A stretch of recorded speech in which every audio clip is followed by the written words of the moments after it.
Hi everyone, my name's Gups. I am the host and founder of CoSign podcast. As the story goes, you've created a CV for yourself, you've got a covering letter to accompany your CV, and you've now started applying for jobs. Well, congratulations, you've got the opportunity at a job interview. Whether it's the first job that you're going for or whether you're trying to develop your career to the next stage and get your dream job, how do you feel about it? Are you confident? Are you nervous? Well, hopefully over the next couple of minutes, I'll be able to provide you guys, the listeners, with a few hints and tips on how to prepare for a job interview and how to maximise the full potential of that job interview. First things first, what we need to do is we need to research and we need to refamiliarise ourselves with any information that we've seen as part of this recruitment process. What I mean by that is information like the job vacancies, the job descriptions, the job criteria, the personal specification sheet. Information like this will tell us what the potential employer is looking for in an ideal candidate, and if we can relay this back within the interview process, giving good examples to justify why we'd be the ideal candidate, hopefully that means we'll be successful within the interview process and that we can get the vacant job role that we've applied for.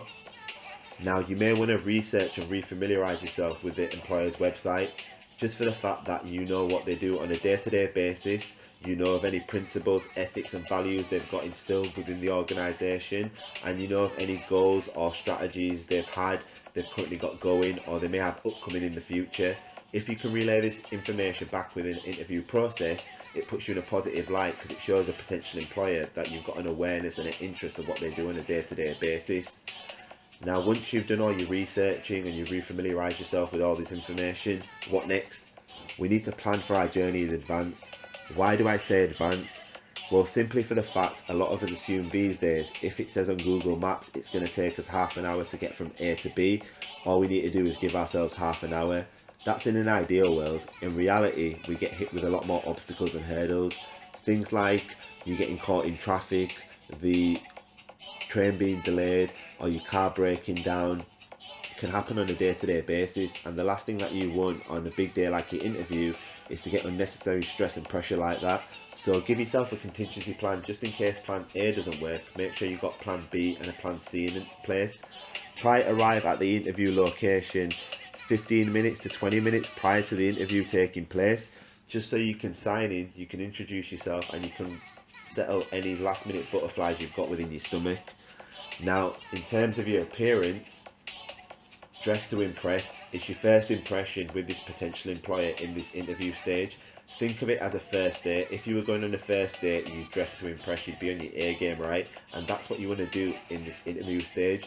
You want the potential employer to appreciate the fact that you've gone to all this effort to look good, be on your A game for this interview stage. Things like that really count in an interview process. Make sure your hair is formal, sharp, professional, and it doesn't look scruffy or messy and unneat. Make sure if you've got a beard, it's well groomed, and once again, you don't look scruffy or unneat. In terms of your clothing, have smart formal shoes, trousers, shirt, tie, a blazer if you've got one. Make sure they're ironed and you look on your A game once again, because it counts as part of your impression. As part of that interview process, you want to look good and you want to be on your A game, and you don't want to make small schoolboy errors by looking not really on point and looking unneat and tidy and making the employer not really look at you in a positive light because you haven't gone to the effort to dress well on your interview stage. Now, what next? How about your record of achievement? Do you have personal achievements? Do you have past work achievements like training certificates or academic achievements that you've got that relate to this job role that you're applying for, that you can show the potential employer on your interview day? If you do, bring it along with you. Give it to the potential employer at the start of the interview process. They may have a look at it at the start, the middle or the end of the interview process, or you can use it as a reference point within your interview to give examples to show what you've achieved or what you could bring towards that employer or that job role that you've applied for. Now, when you walk into the room, make sure you are polite, you're enthusiastic, you're positive, you're formal, and introduce yourself. Have a good posture, don't be slouching, don't just assume you can sit down for the fact that there's a free seat there. Wait till the potential employer says that you can sit down and then take your seat. Once again, introduce yourself, Tell the potential employers that you appreciate this opportunity and that you're looking forward for the possibility of working with them in the future. Now, if you're feeling nervous and you feel your hands are shaking, chill out, relax, put your hands underneath your laps. Once again, keep your back and your posture straight and just relax. If you feel like you're going to start stuttering, take a glass of water with you, or take a drink with you, should I say. If you don't have a drink with you and the potential employer has got one on the table, ask if you can pour yourself a drink, pour yourself a glass of water, take a sip of it, chill out, relax, calm your nerves down. When the potential employer asks you a question, think about what they've asked you. If you don't understand it, don't be afraid to ask them to relay it in a different way. They don't mind stuff like that. It shows that you've got the confidence and the courage to ask them a question if you don't understand what they're asking them in the first place. Relay what you're going to say to them in a clear, concise way. Think about what you're going to say. Give good, solid examples. Add some meat around the bone and some substance to what you're saying. Give justification to any answers that you've given and explanations to show why you'd be the ideal candidate and why they should hire you in the first place. Now, when it comes to the actual interview process itself, you could be faced with a number of different scenarios. What I mean by that is you could be faced with a traditional one-on-one interview. You could have a panel-based scenario, which is a 2-on-1 interview or a 3-on-1 interview, or you possibly could have assessments as well. I'll go through these really quickly just so you guys know what you could possibly expect on your big day. A one-on-one interview is generally where it'll be you and the interviewer. They'll be asking you the questions and they'll be writing everything down, and then they can take that information as part of the next part of the recruitment process, which is where they decide whether you've been successful or unsuccessful at the interview stage.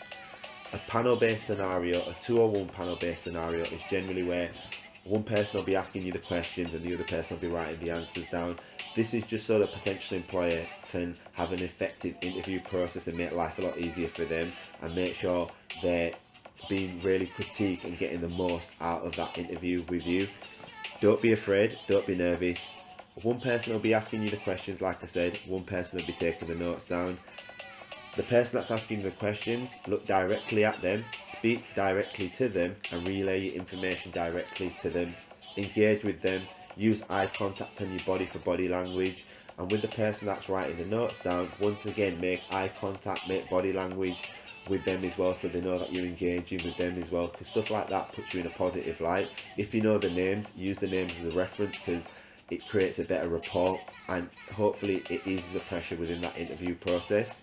If you're in a 3-on-1 interview panel, that basically means one person will be asking you the questions, one person will be writing the notes down, and one person may be just sat there doing nothing. They are sat there doing nothing simply to observe you, see how you react, what your body language is like, and see how well you're doing in an interview process. If you're under pressure, if you're doing really, really well. Don't be afraid, don't be nervous. You need to be confident, you need to be positive, you need to be enthusiastic, and they want you to be chilled out and relaxed in the interview process. Engage with everyone, make eye contact with everyone, use your body for body language, and really throw it about to show that you are enthusiastic and you are trying to basically speak to everyone and engage with everyone in a positive way. Make eye contact. If someone asks you a question, speak back to them. Try ask them questions as well to open the conversation and really ease the pressure from any sort of stress that you're going through in this interview stage. Hopefully it works for you in a positive light. Now, an assessment is a bunch of tests that they could ask you to do, sending emails, writing a letter, maybe doing a quick numeracy test, or seeing how well you work on Excel, stuff that relates to the job role, stuff that they may do on a day-to-day basis. This is just there to test you. Whatever they ask you to do, read the information, think about what they've asked you to do, use your time wisely and put all the information in there. If not, as much information as you can. Don't assume by putting little information it's going to be good enough. Last thing you want to do is make a small schoolboy error like that and fall short in an interview process and not get hired because you didn't put enough information in the assessment process. At the end of the day, it's something that they're putting you on the last minute unless they make you aware of it prior to your interview process. Give it your best shot, and as long as you've tried, hopefully that'll basically come across in a positive way to the potential employer.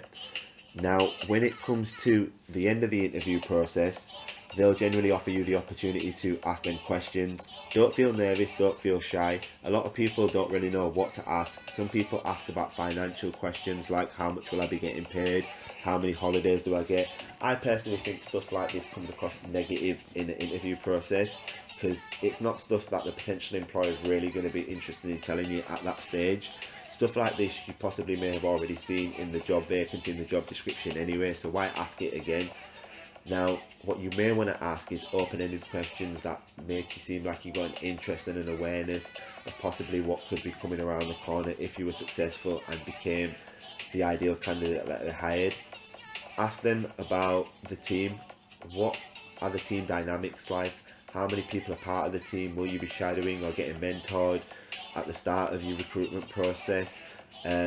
Do you get any training opportunities? Will you be doing induction training, or will you get any future training at a later stage? And do you get opportunities for progression at the end of the day? Because stuff like this comes across in a positive way in the interview stage, and it really shows the potential employer that you've thought about the job role and the organisation overall, and you really see a future for yourself, and you really want to progress and do the best for yourself.